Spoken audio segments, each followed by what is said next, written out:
Hello students, कैसे हैं आप सब लोग। स्वागत है आपका हमारे मिशन एजुकेशन आपके घर में। तो हम राजनीति विज्ञान के बहुत ही अच्छे प्रकरणों पर अपने वीडियो जारी रख रहे हैं और अभी भी है, कोरोना संकट टला नहीं है और आपको हमारी वीडियो से ही अभी पढ़ते रहना है।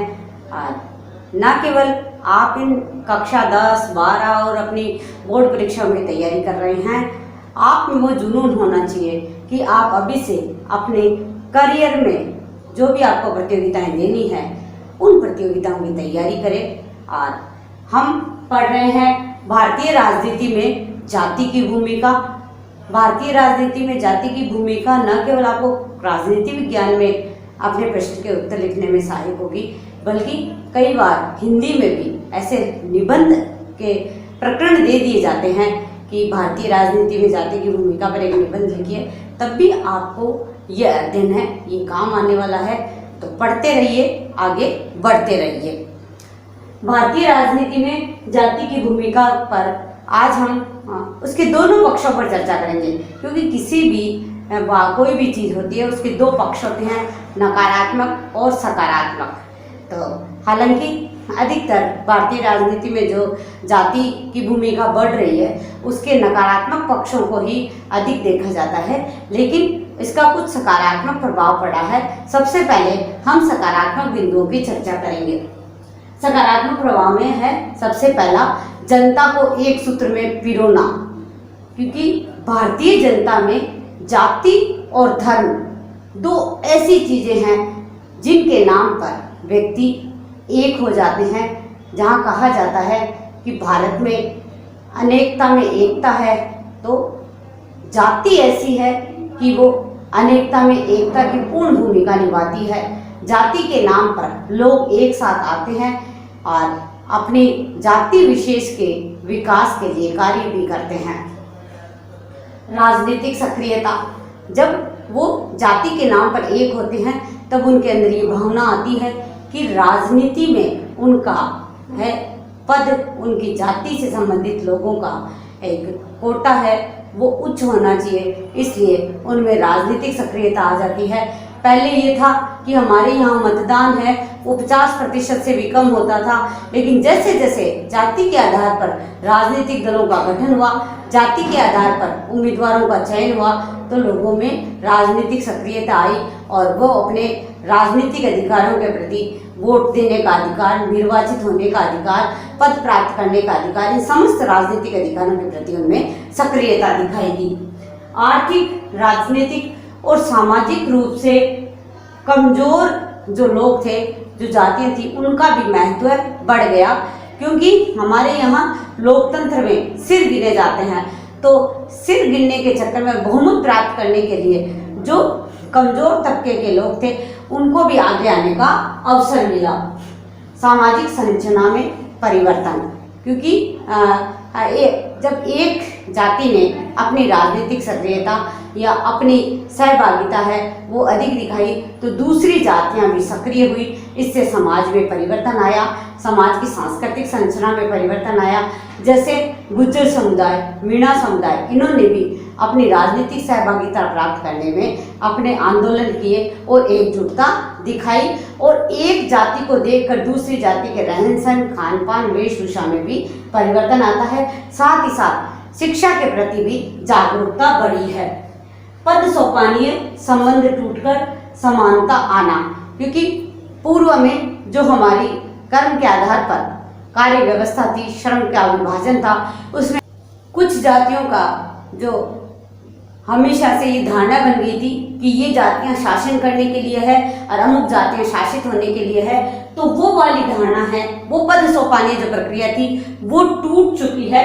और छोटी छोटी जो जातियां जिनकी कम संख्या में थे, जो सांस्कृतिक और सामाजिक रूप से संगठित नहीं थे, अब वो आगे आना शुरू हो गई थी। जातिगत विभिन्नता के कारण, मतलब बहुत सारी जातियों के अलग अलग दबाव समूह, अलग अलग राजनीतिक दल गठित होने के कारण भारतीय लोकतंत्र में ये सबसे बड़ा सकारात्मक बिंदु है कि यहाँ कोई बड़ा दबाव समूह नहीं बन पाया है, जैसा एशिया और अफ्रीका के नव स्वतंत्र देशों में हुआ था।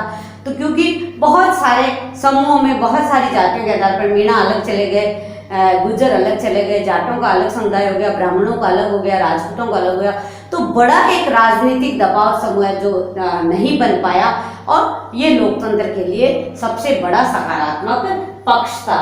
लेकिन ये तो थे सकारात्मक बिंदु, लेकिन जाति के हैं, जाति के आधार पर भारतीय राजनीति जो चल रही है उसके नकारात्मक प्रभाव है वो अधिक देखे जाते हैं। तो हम उनकी चर्चा करेंगे। जाति के नकारात्मक प्रभाव। डी और गॉडगिल बहुत अच्छे राजनीतिक विचारक रहे हैं। उन्होंने कहा कि जाति का प्रभाव प्रजातंत्र के विकास में सहायक नहीं है।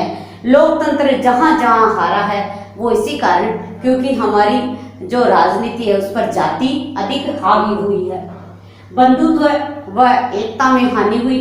जाति के आधार पर जो हमारे लोकतंत्र की मूल अवधारणा है, स्वतंत्रता, समानता, बंधुत्व, इनकी इस अवधारणा में कमी आने का प्रमुख कारण जाति रही है। जैसे जब आरक्षण की बात आई अनुसूचित जनजाति के लिए, तो गुज्जर समाज ने जब आरक्षण मांगा तो गुज्जर समाज और मीणा जाति दोनों में जातियों में आपस में तनाव हुआ, दोनों में भाईचारे की कमी देखी गई थी। संघर्ष और अशांति। जाति के आधार पर छोटे छोटे दल बनते हैं। जाति के आधार पर जो आरक्षण है वो सबसे बड़ा विकास में रोड़ा बना हुआ है और लगातार भारतीय राजनीति में संघर्ष और तनाव की स्थिति देखी जाती है। किसी एक जाति को आरक्षण दिया जाता है तो दूसरी जाति अपना दबाव है वो राजनीति में बनाती है। राजनीतिक पदों के चुनाव में, वोट में और मतदान में भी इसका प्रभाव देखा जाता है। योग्य उम्मीदवार विजय नहीं हो पाते क्योंकि मैंने आपको बताया कि वैसे तो यह है कि स्थानीय स्तर पर इसीलिए स्थानीय स्वशासन की अवधारणा आई कि लोग अपना हित है वो अधिक साध सके, लेकिन लोग स्थानीय स्तर पर योग्यता न देखकर केवल और केवल जाति के आधार पर मतदान करते हैं। जाति के आधार पर मतदान करने के कारण योग्य उम्मीदवार है वो विजयी होकर नहीं आ पाता और अयोग्य व्यक्ति के हाथ में सत्ता चली जाती है, तो जो विकास का मॉड्यूल है वो सफल नहीं हो पाता है। राष्ट्रवादी भावना को ठेस, क्योंकि लोग जाति के आधार पर अधिक सोचते हैं, जाति के आधार पर राजनीतिक दल बनाते हैं, जाति के आधार पर दबाव समूह बनाते हैं, जाति के आधार पर अपना उम्मीदवार खड़ा करते हैं, तो जाति की संकीर्णता के कारण वो राष्ट्रीय हितों के बारे में नहीं सोच पाते, तो राष्ट्रीय विकास को ठेस पहुंचती है अधिक जाति की सक्रियता के कारण। राजनीतिक दलों का निर्माण भी जातिगत आधार पर हुआ है, जबकि भारतीय लोकतंत्र के लिए सबसे अच्छा सकारात्मक बिंदु होगा कि राष्ट्रीय दलों की है संख्या हो और क्षेत्रीय और जातीय आधार पर संगठित दलों का कम से कम बोलबाला हो, लेकिन जाति के आधार पर राजनीतिक दल बनने के कारण राष्ट्रीय हितों को यहाँ भी नुकसान पहुँचता है, क्योंकि जब भी कभी इस तरह के उम्मीदवार है,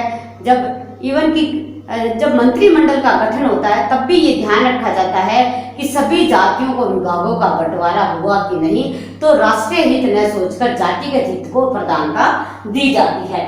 वैज्ञानिक एवं प्रगतिशील दृष्टिकोण का अभाव। जाति के आधार पर वो अपनी परंपरा को नहीं छोड़ते हैं, उस जाति की जो रूढ़िगत व्यवस्थाएं हैं उसको आगे लेकर जाते हैं, तो देश है वो वैज्ञानिक और तकनीकी विकास के बारे में नहीं सोचता है। जैसे बहुत सारी जातियों में मृत्यु भोज का बोलबाला था, ऐसे तो ये सकारात्मक पक्ष है कि अभी भी राजस्थान सरकार ने मृत्यु भोज को कानूनी अपराध घोषित कर दिया है, लेकिन फिर भी लोग जाति के आधार पर दबाव बनाते हैं कि ये हमारे एकत्रित होने का, संगठित होने का एक माध्यम है और उसको ऐसी कुरीतियों को भी वो बढ़ावा देते हैं और वैज्ञानिक और तकनीकी दृष्टिकोण को इससे नुकसान पहुंचता है। अल्पसंख्यक जाति और समुदाय में असुरक्षा। कई जातियों में बहुत अधिक संख्या है, लोकतंत्र में व्यक्ति गिने जाते हैं, सिर गिने जाते हैं, तो उनका उम्मीदवार है वो चुनकर आ जाता है, लेकिन कुछ जातियों की संख्या है वो नाम मात्र है, तो उनमें इनकी बढ़ती हुई भूमिका को देखकर लगातार असुरक्षा की भावना है वो उत्पन्न हो रही है। स्वतंत्र एवं निष्पक्ष निर्णय नहीं हो पाते हैं। जब भी कभी किसी कोई कानून बनता है, कोई राजनीतिक निर्णय लिया जाता है, राजनीतिक दलों द्वारा उम्मीदवार का चयन किया जाता है, तब स्वतंत्र और निष्पक्ष निर्णय नहीं ले पाते। उसका एक ही कारण है जाति, क्योंकि ये देखा जाता है कि अमुक क्षेत्र में ये कार्य होगा, उस क्षेत्र में किस जाति का बोलबाला है, उसके हितों को साधा गया या नहीं गया, तो जाति है वो ऐसे दबाव भी डालती है। सार्वजनिक संपत्ति को नुकसान, जब भी जातिगत आधार पर कोई निर्णय प्रभावित होता है, जातिगत आधार पर आरक्षण मांगा जाता है, तो हमारी जो राष्ट्रीय संपत्ति है, सार्वजनिक संपत्ति है, उनको नुकसान पहुंचाया जाता है। जैसे पिछले सालों में जब गुर्जरों ने आरक्षण की मांग की थी, तो उन्होंने रेलवे पटरियां हैं वो उखाड़ दी थी और देश को करोड़ों रुपए का नुकसान, वो कई जगह रोडवेज बस है, ट्रेन है, उनको जला दिया गया था।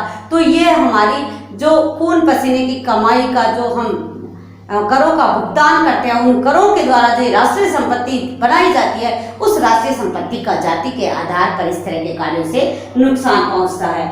स्वतंत्रता, समानता और बंधुत्व जो हमारे लोकतंत्र की रीढ़ है, हमारे विकास मॉड्यूल की रीढ़ है, उनको जाति के कारण है, ऐसी भावनाओं को हमेशा नुकसान पहुंचता है। और व्यक्ति स्वतंत्रता, समानता और बंधुत्व की भावना के लिए आगे जाति को प्रधानता देते हैं, जातिगत हितों को प्रधानता देते हैं। और वोट बैंक की राजनीति को बढ़ावा कि अमुक जाति है वो इस दल का वोट बैंक है, अमुक जाति है वो इस दल का वोट बैंक है, इस तरह से वोट बैंक की जाति है वो बढ़ती है।